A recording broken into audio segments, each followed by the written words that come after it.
एक घने बसे मोहल्ले में धूप सुबह से थोड़ा थोड़ा सरकती है और दोपहर के बाद सड़क के दूसरे कोने पर जा ठहरती है। रोज एक बूढ़ी अम्मा जो कि सड़क के इस पार रहती है, लगातार धूप का पीछा करने के जतन में सड़क के उस पार जाने का भी प्रयास करती। आते जाते को ताकती कि कोई रुक कर उसे उस पार तक पहुंचा दे, किंतु अपनी व्यस्तता में सब भागे चले जाते। एक दिन ऐसे ही वो कदम आगे बढ़ाती और फिर पीछे कर लेती। तभी स्कूल से घर के लिए जाती एक बच्ची उस बूढ़ी अम्मा को देख रुक जाती है। पहले तो समझने की कोशिश करती रही कि वो चाहती क्या है, आगे बढ़ के पीछे कदम क्यों ले लेती है। ऐसा सोचकर पास आई।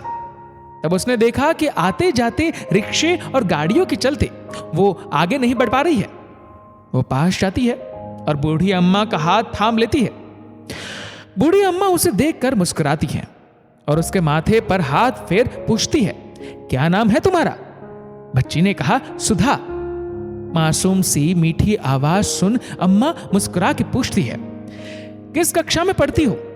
जवाब में वो बोलती है, 5वीं कक्षा में। इतना कह वो अम्मा को उस पार छोड़ अपने घर को निकल जाती है। फिर यही सिलसिला दोनों के बीच चलता रहा। दिनों दिन तक दूर से आती सुधा अम्मा की देहरी पे ताकती कि अम्मा बैठी है क्या, और उधर से अम्मा भी निहारती कि सुधा आती होगी। छुट्टियों के दिन भी सुधा अपनी सहेलियों संग आती और दादी को दूसरे कोने में छोड़ थोड़ी देर उनसे बतियाती और सहेलियों के संग वापस चली जाती। दो अनजानों में अजीब सा एक आस का रिश्ता सा बन गया था। दोनों ही एक दूजे को दूर से ही देख मुस्कुराती और फिर बहुत देर तक बतियाती। बाकी लोग अपने ही कामों की दौड़ भाग में व्यस्त। एक वही बच्ची उस बूढ़ी के मर्म को पढ़ पाती, कभी उनसे कहानियां सुनती और कभी सुनाती। ऐसे ही 2 महीने बीत गए। एक दिन रोज की तरह सुधा दूर से देखती आ रही थी अम्मा को, लेकिन वो उसे दिखाई नहीं दे रही थी। उनके खंडहर से मकान के बाहर खड़ी देर तक सोचती रही, जाऊं कि नहीं। हिम्मत ही नहीं जुटा पाई अंदर जाने की। 2 दिन बीत गए, अम्मा उसे नहीं दिखी। दिन दिन भर चिंता में रहती। फिर आखिरकार मन बनाकर उस मकान में घुस ही गई। सहमे सहमे से हल्के कदम आगे रखती जाती और अम्मा अम्मा पुकारती जाती, लेकिन बहुत अंदर जाने तक उसे कोई नहीं दिखा।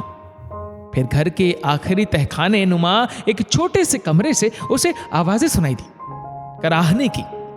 वो डरी सहमी आगे पीछे देखती, उधर पहुंची तो अंदर कमरे में जर्जर सी चारपाई में पड़ी बूढ़ी अम्मा को कराहते देख वो बेचैन हो उठी। अम्मा क्या हुआ? बूढ़ी अम्मा उसे उधर देख दर्द में भी मुस्कुरा के बोल पड़ी, कुछ नहीं रे, बूढ़ा शरीर है, बस वही। सुधा की भवें तन गई और बोली, सच बोलो अम्मा, क्या हुआ? बूढ़ी अम्मा उसके हाथ पे हाथ रख बोली, पड़ोस के बच्चे खेल रहे थे, मुजलाचार के भाग फूटे जो सामने आ गई। बस धक्का लगा और कूल्हे में अंदरूनी चोट आ गई। उठना तो दूर, हिल भी नहीं सकती। सुधा ने कमरे के अंदर नजर दौड़ाई तो उधर गिनती के कुछ सामान जो फैले हुए पड़े थे। उसने उनकी जरूरत के सामान उनके पास रखे और पूछा, अम्मा क्या तुम्हारी देखरेख करवे के लाने कोई नहीं है का? अम्मा उसके चेहरे पर चिंता के भाव देख फिर मुस्कुराई और प्यार से उसके माथे पर हाथ फेरती हुई बोली, पगली तू है ना? सुधा कम उम्र में भी समझ रखती थी, चाहती थी कि जिस विषय पर सवाल पूछा जवाब वही मिले। उसने बनावटी गुस्से में फिर पूछा, मैं जो पूछ रही हूं वो बताओ। अम्मा ने दीवार की तरफ सिर घुमाकर इशारा किया, उधर टंगी 2 तस्वीरों की ओर। सुधा देखने लगी। दोनों तस्वीरें 2 नौजवानों की, दोनों फौज की वर्दी पहने हुए। अम्मा बोली, एक को बीमारी ने चपेट में ले लिया, दूसरे को सीमा की रक्षा करते समय शहादत मिली। सुधा ने कहा, शहादत मतलब? अम्मा दर्द की लहर को चेहरे पे नहीं आने दे रही थी, पर अब जब सुधा ने उनके जज्बाती दर्द को अनजाने में छेड़ दिया तो उसके जुर्रीदार चेहरे में दर्द की लकीरें से आ गई, पर रुंधी सी आवाज के कंपन पर भरसक काबू करते हुए अम्मा ने सहजता से बताया, बच्ची, शहादत उसे कहते हैं जब बच्चे अपनी मातृभूमि के लिए हंसते हंसते जान दे देते हैं।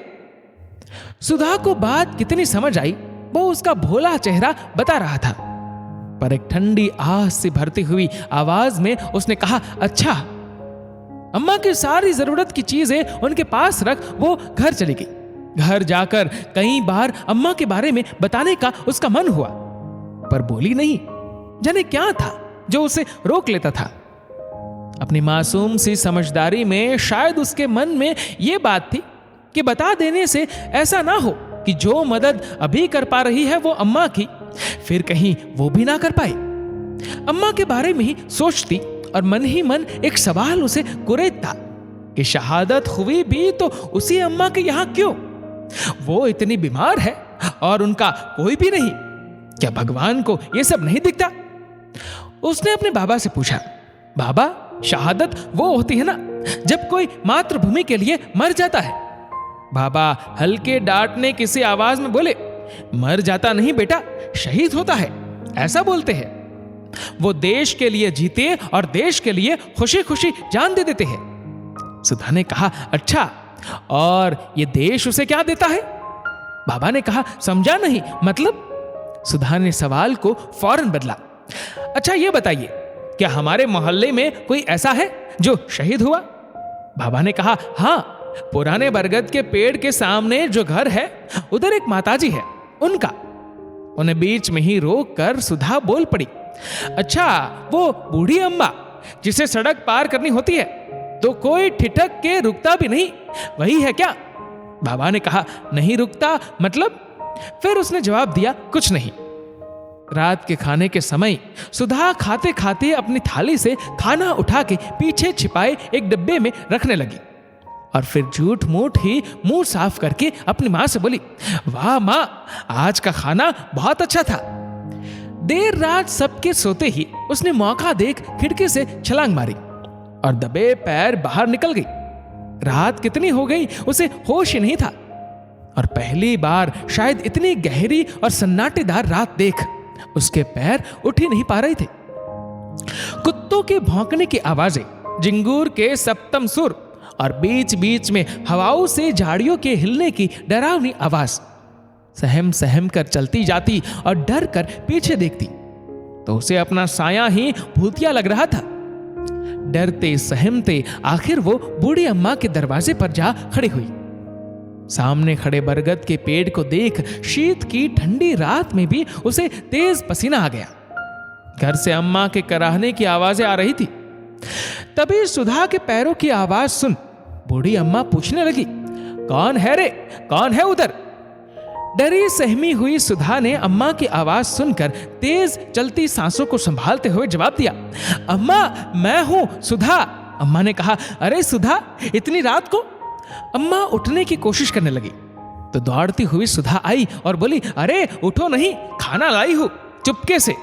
उसने खाने को जल्दी जल्दी थाली में कर उसके पास रखा और बोला, अम्मा, रात नहीं होती तो खिला के जाती, पर अपनी बेबसी पर जिधर वो मायूस हो रही थी वही अम्मा की आंखें भर आई और उसने पास बुला के लेटे लेटे उसका माथा चुमा और बोली, शायद यही देखने के लिए मैं अब तक जिंदा थी, तुझे मेरी उम्र लग जाए, जा बिटिया। इतना कहकर उसकी आंखें झरने सी फूट पड़ी। सुधा ने अपने कोमल हाथों से उसके गालों पर आए आंसुओं को पोंछा, फिर कहा, मैं अभी जाती हूं, सुबह आऊंगी। टकटकी लगाकर अम्मा उसे जाते हुए देखती रही। उसके पास मासूम सुधा का दिया कोमल स्पर्श और अपनत्व का एहसास था, जिसकी अनुभूतियों से उसकी आंखें बरबस ही बरसे जा रही थी। ढेर सारे शिकवे थे उसके मन में लोगों के लिए, जो आज उस कोमल स्पर्श से मिट गए थे। उधर बाहर निकलकर सुधा को भी अब उतना डर नहीं था। घर के बाहर उसने बस एक बार बरगद के पेड़ को देखा जो भयावह आकृति लिए हुए था। आधी आंख बंद कर उसने तेज दौड़ लगा दी, जो घर पर आकर ही रुकी। फिर धीरे से वो अपने कमरे में गई और तकिया चादर के नीचे से हटाकर अपनी मां के बगल में आकर सो गई। चिड़ियों की चहक और मोगरे की महक के साथ सुबह ने सुधा की खिड़की पर आकर दस्तक दी। खिड़की खुलते ही चेहरे पर पड़ती हल्की मीठी धूप से ही उसे बूढ़ी अम्मा का ख्याल आया। बिन मुंह हाथ धोए ही वो दौड़कर बूढ़ी अम्मा के घर गई। उनके दरवाजे पर रुकी और आवाजें देती हुई अंदर गई। उसने कई आवाजें दी पर कोई जवाब ना आने पर वो बेचैन हुई। सोचने लगी आज तो कराहने की आवाजें भी नहीं आ रही। उसके कदमों की चाल तेज हो गई और जैसे ही उसने कोठरी खोली देखा उधर खाने के बर्तन जस के तस पड़े और बूढ़ी अम्मा गिरी पड़ी थी जमीन पर, हाथ में तस्वीर लिए हुए उनके बेटे की। सुधा तेजी से पास आई। उस अबोध को बहुत देर लगी समझने में कि अब बूढ़ी अम्मा ने त्याग दिया है वो शरीर जिसे पकड़ के वो हिला रही है और सहारा देना चाह रही है। वो रोने लगी चीख चीख कर, पर उस खंडहर से पड़े घर की आवाजें मोहल्ले वाले अनसुना करते रहे हमेशा की तरह। बहुत देर वही अम्मा के पास बैठी सुधा रोती रही। फिर उसे ढूंढने निकले उसके बाबा को जब उसके रोने की आवाज आई तो वो उधर पहुंचे और तब उनके पीछे पीछे और भी मोहल्ले वाले आए।